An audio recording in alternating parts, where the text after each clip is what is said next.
Welcome to Ministry Mondays with Meg. I'm Meg. Welcome to the show. It may have cut me off, and if not, again, welcome to Ministry Mondays with Meg. I don't know. My virtual thingy, my virtual studio has updated lately, so it's been doing something a little funky. Anyway, we are glad to have everybody here today. Welcome if it's your first time. Where you been? But we're glad you found us. I'm Meg, and here on Ministry Mondays, we talk about ministry. Worship's what happens Sunday mornings, and ministry is all the messy and beautiful and lovely things that happen in between. And so that's what we're about. And today, I love it when I have people that I know. So I have my friend, my colleague, Reverend Jennifer Schneider, who's the Associate Executive Minister of the Central Region of American Baptist Churches USA. I think I've got all that in there. That's right, yeah. Welcome to the show. Glad to have you here. It's good to be here. I'm excited to get to share a little bit about what we do in Kansas and Oklahoma. Yeah, so tell everybody who may not know you, who you are, what you do, all the things. Sure. So I serve as region staff in the Central Region. That's, like I said, Kansas and Oklahoma. And that job, there's a lot of parts of the job, the usual kind of minister job things like helping churches find pastors, about supporting pastors and leaders as they go through the kind of things that churches go through, struggles and disagreements, and that's part of the job. But a big part of my job is next gen ministry. So I work a lot with our camp directors. We have a really cool program called 410. For any of our listeners that have been in the ABC for a long time, we used to have a program called YLC, which was a denomination-wide program. And that's kind of what this program is built off of. We kind of scaled it down. It used to be such a big thing, and kids are just so busy now. They have all these stressors with school and sports and arts and all their extracurricular. They don't have time. So we really try to scale it down. So we meet 3 times a year for a weekend, and we take kids from all over our state, and then we try to do a mission trip during the summer. We just got back this summer from Alaska. We went to Kodiak Baptist Mission and spent a week in Alaska, which was awesome, absolutely awesome. And I'm a little jealous about that. Yeah, every American Baptist ought to take the chance to go to Kodiak. I'd love to go. Yeah, it's fabulous. So we take the kids on a mission trip and give them the opportunity to do that. And then I also work with our campus ministries, our college students. We've started some new things with college age retreats with emerging adults, 20-something-year-olds who are kind of stuck between that high school youth group and what it means to be, they perceive, a full member of the congregation. Unfortunately, we have churches who still think 20-something-year-olds aren't full-fledged contributors to the community of faith, which it would probably take a whole nother conversation to talk about my feelings about emerging adults and how to give them a voice and space in congregations. So we do a lot of those things. My passion is about how do we get kids that come to camp or are part of churches, how do we move them through opportunities to do leadership, how to give them the skills and how to give them the encouragement, and then make space for them, give them opportunities. Our last 410 event is always held at a church, and we do a majority of the church service. And one or two of our kids bring a message on that morning. I really believe that a lot of our pastors get a call to ministry when they're young, and some of them go with that challenge, and others wait decades before they actually say, "Okay, God, I'm ready." But I believe a lot of time that call happens early in life, and I believe that young people need that voice in their lives. Oh, see, so this conversation just like makes my heart happy, because like this is one of the things when I do get the chance to go into congregations and visit, when you see kids not just there, but actually participating, leading, and not just because it's Kids Sunday, Right. because like they're actually a part of the team, and you're like, yeah, this is a place that gets it, that doesn't go, oh, communion can only be served by someone who is, fits this, checks these boxes, because right, like, because that's how Jesus did it, right? I mean, so I love this, and as somebody who grew up in ABC and went through all those youth things, where there wasn't that space, I am glad that you are helping churches make that way. So Yeah, it was fascinating. One of my fellow colleagues who we lost last fall was working with a search committee, and the search committee asked them, so how come you don't have any 30-something-year-old pastors? How come you don't have young pastors with families that are willing? And as you all probably know that have worked with churches, too often churches are looking for what I call unicorns, right? That 30-something-year-old pastor with a wife that plays the piano with 2.5 kids and 20 years of experience, right?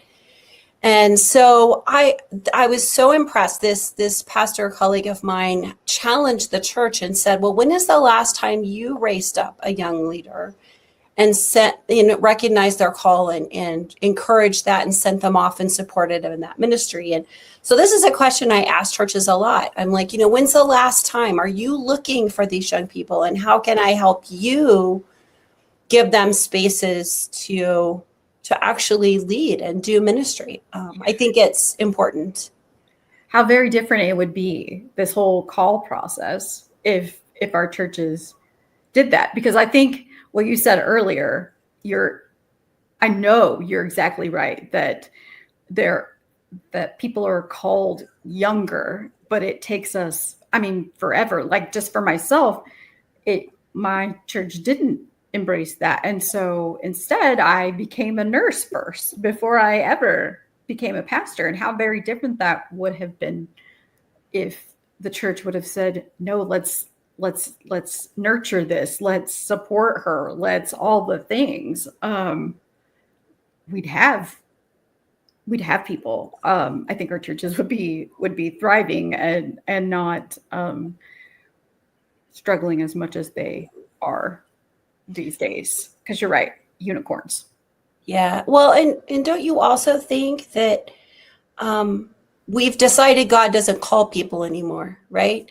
We look at these young people, and Andrew Root says in his book, The End of Youth Ministry, he challenges us to say, we want kids to discover the good, right? That's what we want for them. And so parents are always, and I was guilty of this too as a parent, right? We're giving them all these opportunities. You want to try soccer, you want to try piano, you want to try this. So we're trying to figure out what their good is. But the reality is that our good comes from our relationship with Christ, right? That identity, purpose kind of thing that Fuller talks about.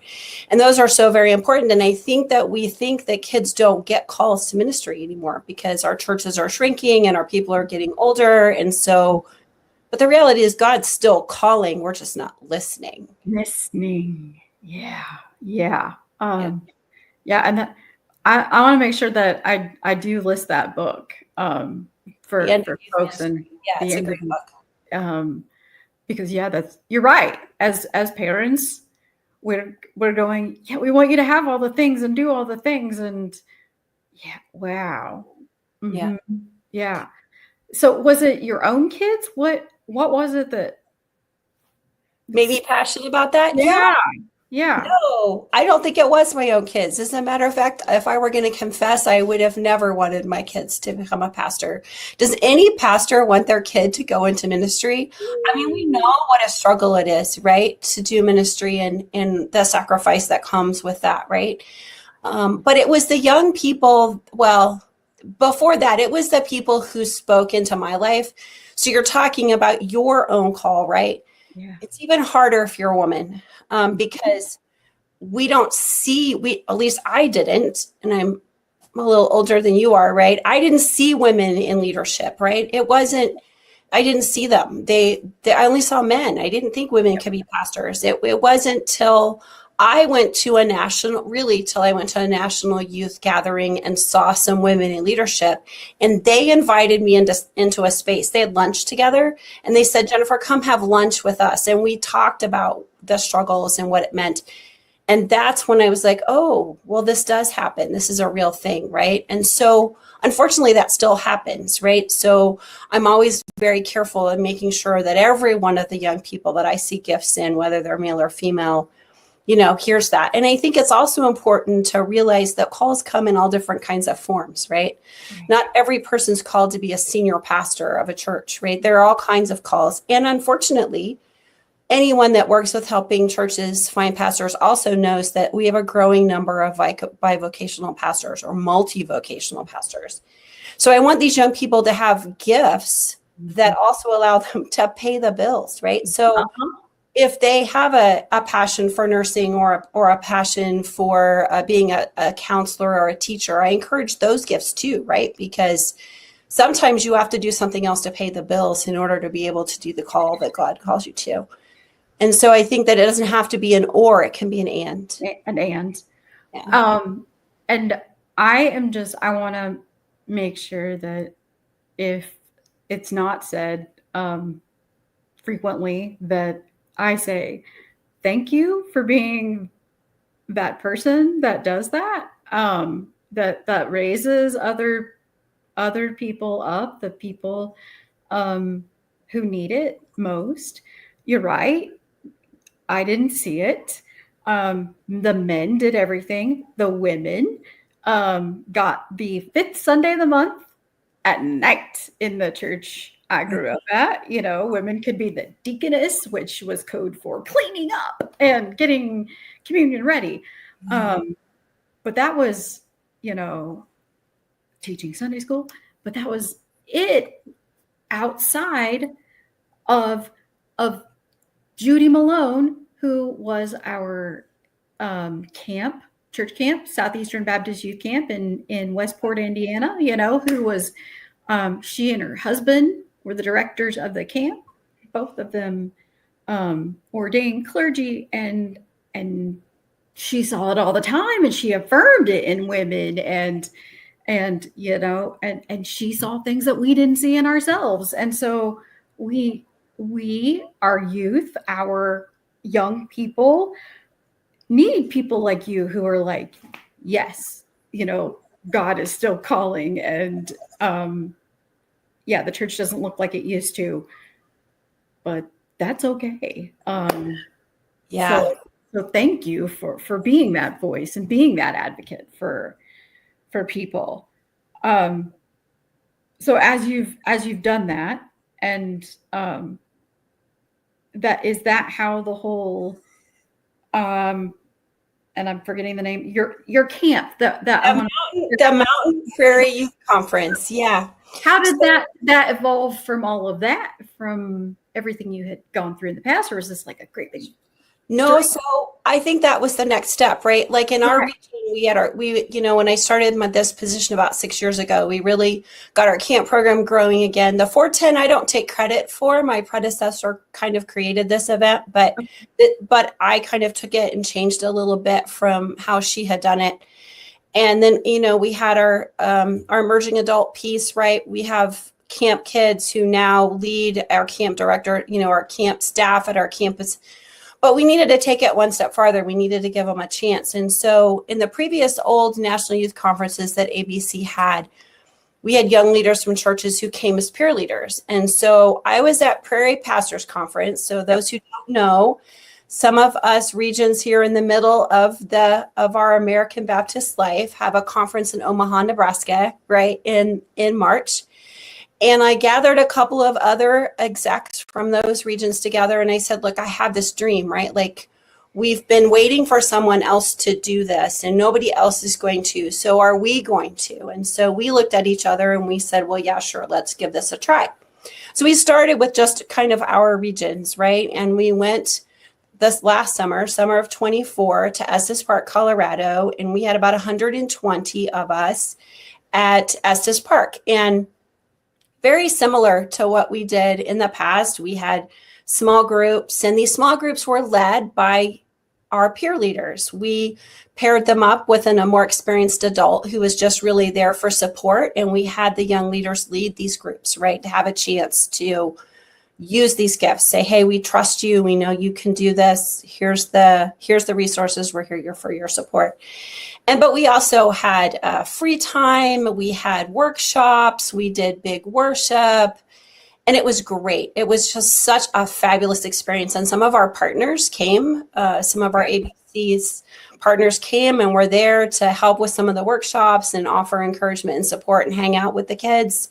One of my favorite people, Pat Hernandez, came and she said, I love to hike. So can I take groups at 5 a.m. in the morning for a hike? And they said, with my blessing, as long as you don't expect me to join. Mm-hmm. And I know, right? And so she took groups of kids that were interested in doing that and leaders, and they had some really great experiences. It was wonderful. And so when we sat down and talked about this, we decided we couldn't wait too long or we'd lose our momentum. And so the summer biennial, so we're like, no, we're all too busy. So we're doing it again the summer of 26. We're actually doing it June 14th through 18th. We're actually going to be at Snow Mountain, which is kind of the other side of that giant, of not Estes Park, but the Rocky Mountain National Park. It's the other side in Greenby, Colorado. It's much similar, except this time we have water. So it's great. We'll be able to canoe and do some of that stuff, which you can't do on the other side. And actually the website, if people are interested in getting more information, is mpyc-abc.org.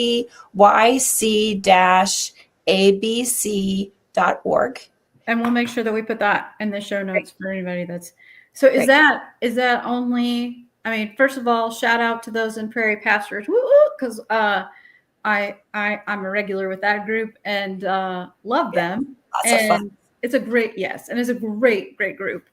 Mm-hmm. Is it only open to people in certain regions, or can it be? Nope. Okay? Anybody's welcome to come. Actually, we added a couple of new regions that are working with us this time. So Wisconsin and Great Rivers joined us and said, hey, we're excited. Let's be a part of this too. So we were actually at Mission Summit and had a table with stickers and stuff. And on the website, there'll be links to publicity. Like if you want to download postcards or flyers and share it with people in your church, you can do that. Registration's live. We'd love to have you come. We're very excited about it. We're hoping we can grow this.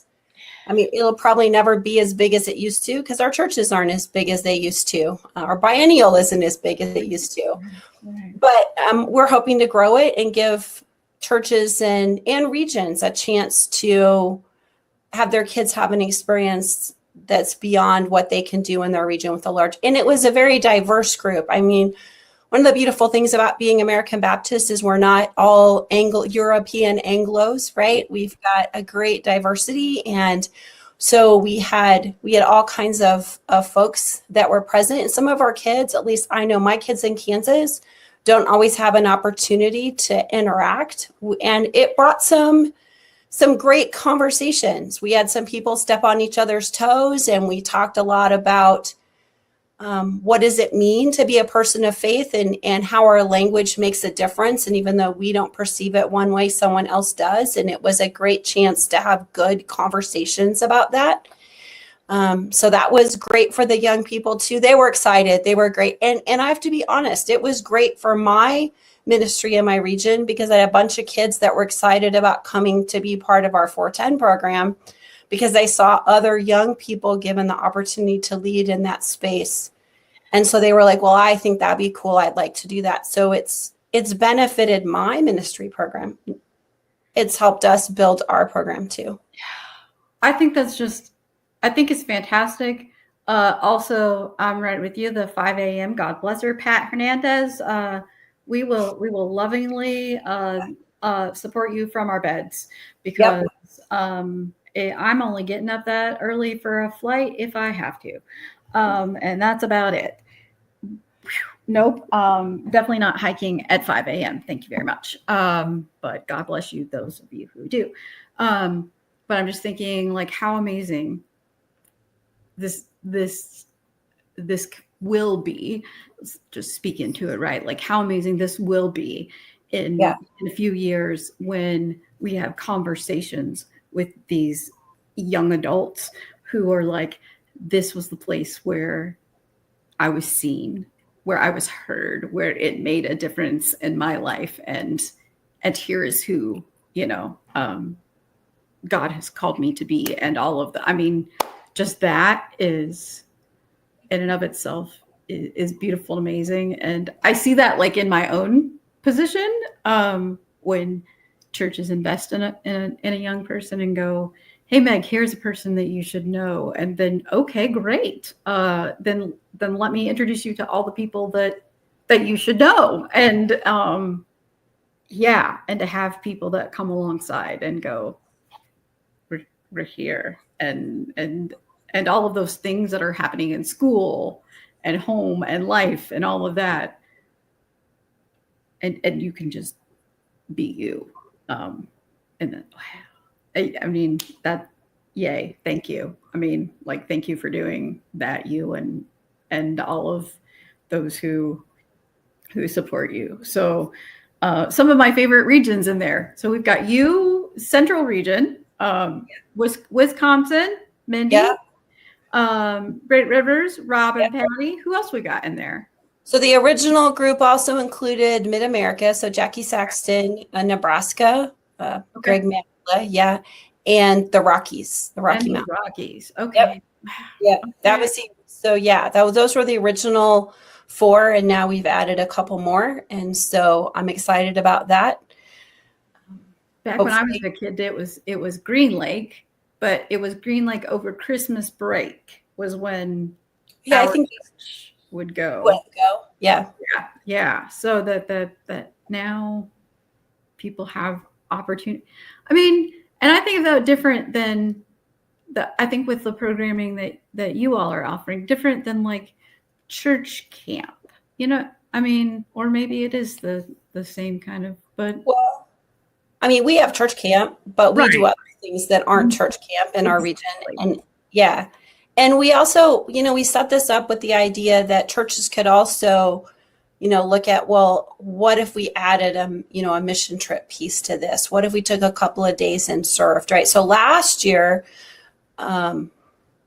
we had a keynote speaker, Jonathan Malone, who I know you have talked to before, right? Yep. And we said to folks, hey, Jonathan's going to take some kids on this. If you are interested, you can add that piece on. I don't know if people did, but we've also talked about this can be more than just this. You can add something on if you want to do something on your way, right? You're traveling and you want to add some other piece to this, which gives an opportunity for churches to also think, hey, I don't want to take my kids to Alaska. I can't afford to take my kids to Alaska, but maybe I could stop in Indianapolis or St. Louis or something and do something for a couple of days service on the way there and back too, right? So you're adding another possible piece to that whole thing, which is what we were hoping. That's awesome to have that opportunity. And yes, Jonathan Malone has been on there. Jonathan and all of his crazy big energy and all of that stuff. I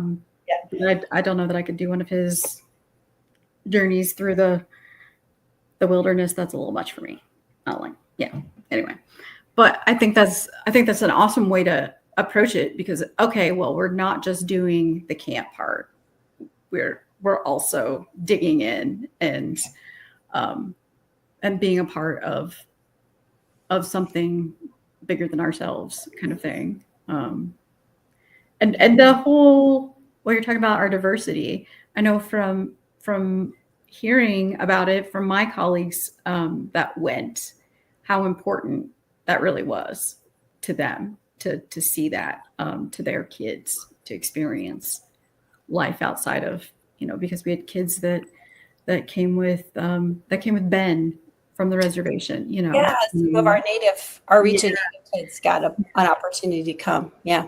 And might not necessarily have that kind of opportunity to experience that. And life for all of them are hard, but I mean, especially those kids on the reservation. It's a lot. It's a lot. Well, it's a lot for all of the kids. Let's just be honest. No matter where you're at, I wouldn't want to. Yeah. I wouldn't want to do it now. Yeah. Well, I can tell you, I remember several years ago before I took this job, I had a group of kids, and I really didn't intend to become a youth pastor again. I thought I was done with that. I was standing at the top of a hill at Green Lake with, Dawn soap and oil, and I was about to throw myself down this hill, and I was like, am I not too old for this, right? Do I still have a voice for these kids? But I think back and I challenge other people I talk to, who were the people that really spoke into your faith? And they're not the kid that you sat next to at lunch or, the kid that you went to youth group with. It's those adults, right, who invested in you, some family members, but some not.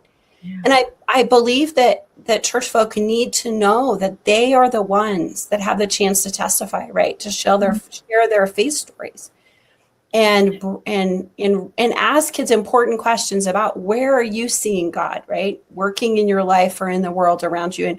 And where are you not seeing God? And where do we need to take God to, right? Yeah. And so I believe that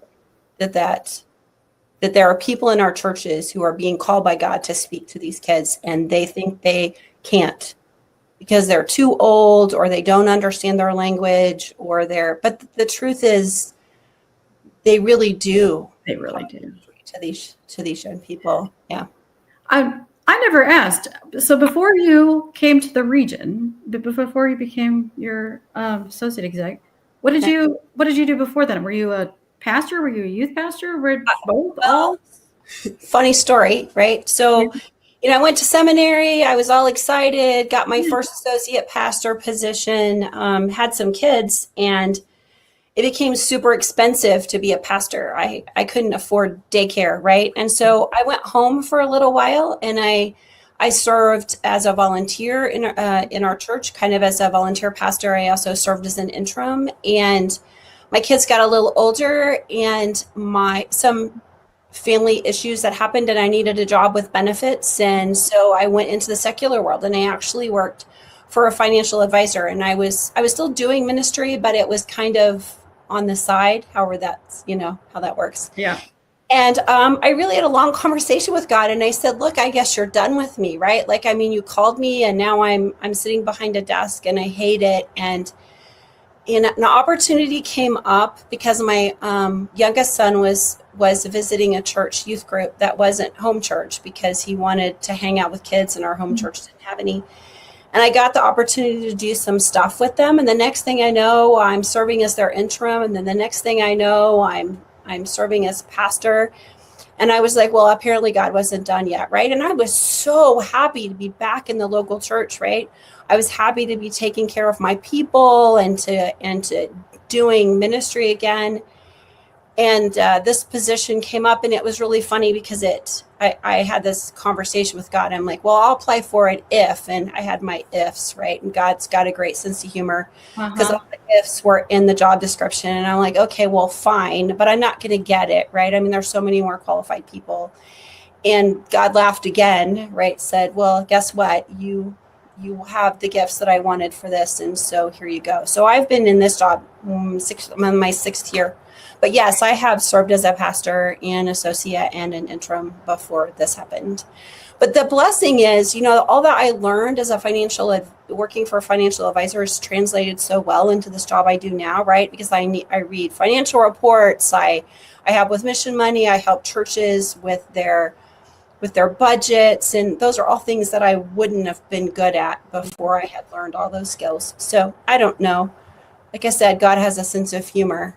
I think God has to have a sense of humor. I mean, if you just sit down and listen to the majority of people that their stories in there. Okay, and God had a giggle, and and I said if, and God said let's go to Nineveh.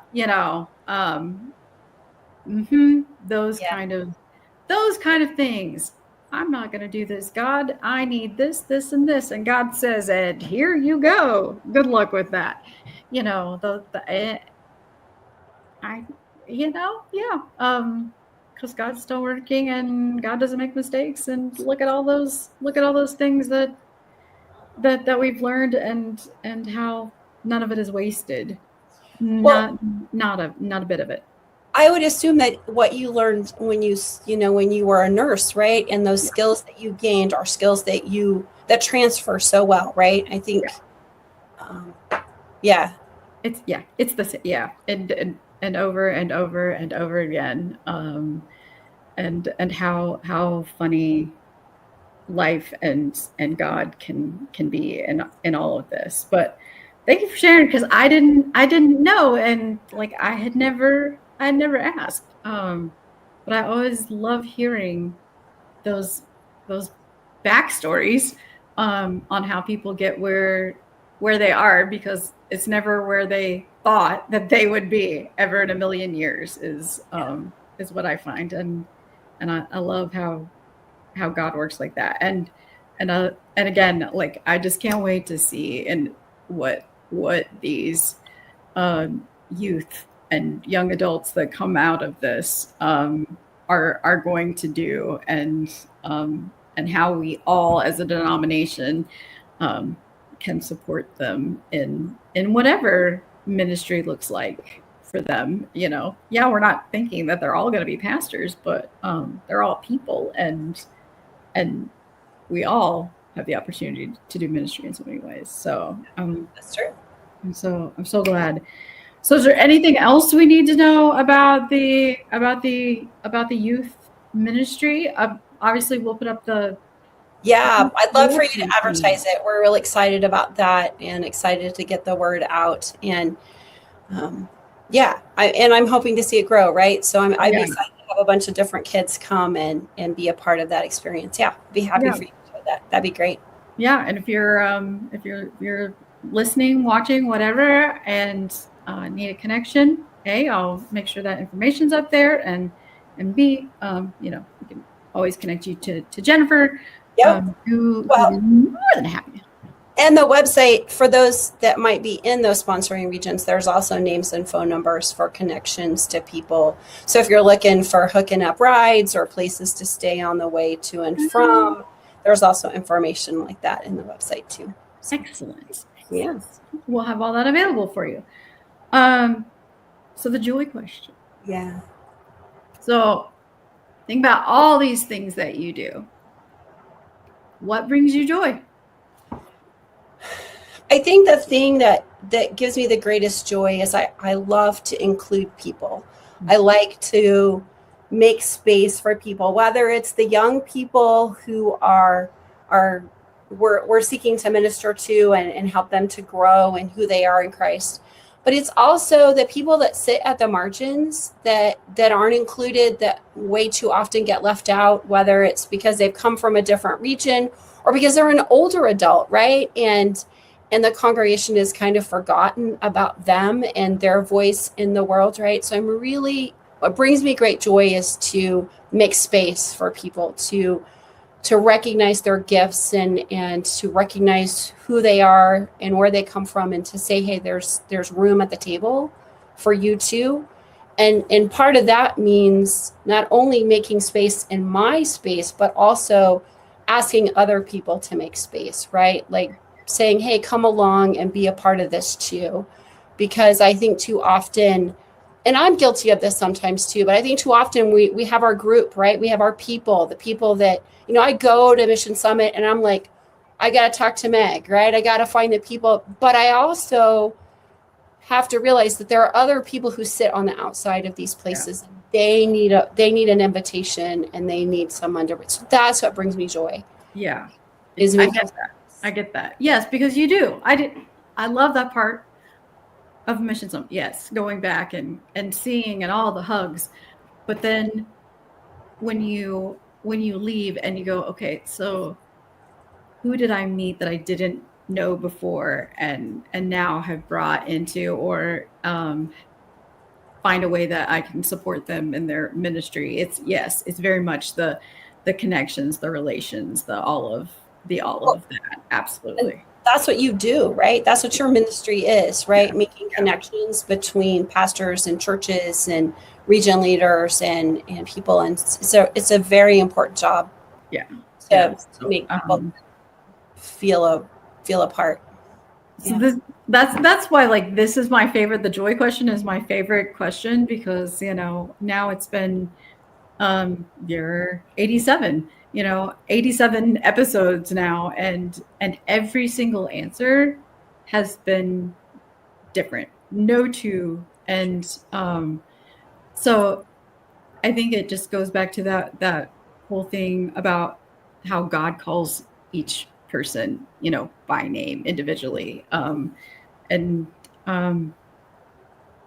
if they were all the same answer, I think it just speaks to our individual ministries and all of those wonderful things. So I really enjoyed our conversation. Me too. I was very nervous, but once we got it talking, it was good. So everyone, make sure that you check out the links for everything going on. And I'm looking again at my little fancy dancy bracelet that I picked up at Mission Summit going on June 14th through the 18th, 2026.